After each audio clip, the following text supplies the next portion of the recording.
Bienvenue dans le 31e numéro d'Entrée de jeu, le magazine de Ludocorpus dédié à l'actualité scientifique sur le jeu et ses enjeux. Au menu de cette édition, nous retrouvons en deuxième partie l'interview de Nicolas Brun, géographe, qui nous parlera de ses travaux sur les jeux d'argent à Paris et à Dakar. Mais tout d'abord, je vous propose, comme à l'accoutumée, un tour d'horizon de l'actualité de la recherche sur le jeu. À la une ce mois-ci, l'annonce de la soutenance de HDR de Serge Vaucel, maître de conférences en histoire à l'université Toulouse 3.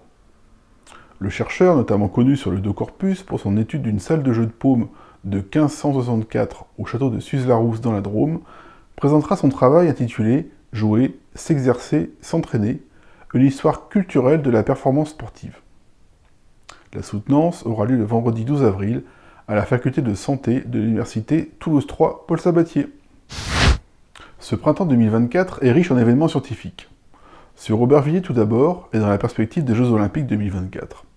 Citons l'organisation du colloque Sport, Culture et Altérité les 4 et 5 avril par la MSH Paris-Nord de Saint-Denis et le Réseau national des maisons des sciences de l'homme. L'événement, sous-titré « Les enjeux des Jeux », dédiera la journée du 4 avril à la diversité culturelle, l'ethnicité et les expressions identitaires dans les sports. Le second jour du colloque, le 5 avril, sera quant à lui destiné à l'évaluation de l'impact des Jeux sur la Seine-Saint-Denis comme collectivité hôte. Ensuite, c'est le congrès Corps, Sport et Jeux, organisé par le Comité des travaux historiques et scientifiques de l'École nationale des Chartes, la MSH Paris-Nord et le campus Condorcet, qui se tiendra du 21 au 24 mai. Les communications aborderont des thèmes aussi variés que le corps de l'athlète, le public sportif, les lieux du sport, mais aussi ses dérives. Les liens que le sport entretient avec la société, la politique et l'économie seront aussi au programme. La province du Québec au Canada accueillera aussi 2 événements printaniers sur le jeu. Tout d'abord, le colloque Enjeux, intitulé Capitalisme et jeux vidéo, invitera les chercheurs et chercheuses à s'interroger sur les relations entre le capitalisme et les jeux vidéo, jeux de rôle, jeux de table, etc. D'une part comme objet de consommation, comme produit issu de modes de production répondant à des logiques d'exploitation, mais aussi comme vecteur d'un imaginaire ancré dans le capitalisme. L'événement, organisé par Naomi Allard, Clara Letellier, Elisa Vial et Hugo Trellis, se tiendra à l'Université du Québec à Montréal les 23 et 24 mai. Enfin, c'est la 2e édition du colloque interuniversitaire francophone en études ludiques, le CIFEL, qui se tiendra du 13 au 15 juin au campus de Montréal de l'Université du Québec en Abitibi-Témiscamingue. Cette édition sera dédiée aux notions de pouvoir et de vulnérabilité au sein des pratiques ludiques. Les chercheurs et chercheuses seront notamment sollicités pour interroger la façon dont les dynamiques de pouvoir et de contrôle ont pu historiquement jouer un rôle fondamental dans le développement de l'industrie du jeu, notamment dans l'essor des jeux de guerre, de simulation, de stratégie et de rôle, ainsi que pour les jeux vidéo.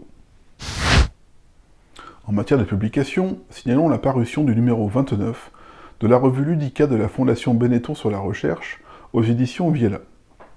Cet opus, daté de l'année 2023, comporte notamment un cahier central intitulé « Jeux et crises ». Parmi les auteurs, Elisabeth Belmas, historienne, laboratoire Iris, Université Paris-Nord, y signe un article intitulé « Comment appréhender les jeux en temps de crise dans la France moderne ? Proposition pour une réflexion épistémologique ». Entre deux vies, éléments pour une ludosophie, une ludologie et une ludocritique, c'est la question à laquelle s'est attelée Juliette Vionduri, professeure de littérature générale et comparée de l'université Sorbonne Paris-Nord, laboratoire Iris, qui signe pour Ludocorpus son 3e article d'une série dédiée à une plongée étymologique, mythologique et littéraire sur le jeu. Nous retrouvons ce mois-ci Antigone de Sophocle, Lacan, Winnicott ou encore Schopenhauer sur des notions de liminalité et de jeu dans l'entre-deux. À suivre, ne manquez pas l'interview de Nicolas Brun, qui est venu partager avec nous ses recherches doctorales sur les jeunes et les jeux d'argent à Paris et à Dakar. Cliquez dans la zone dédiée ou sur le lien en description pour y accéder.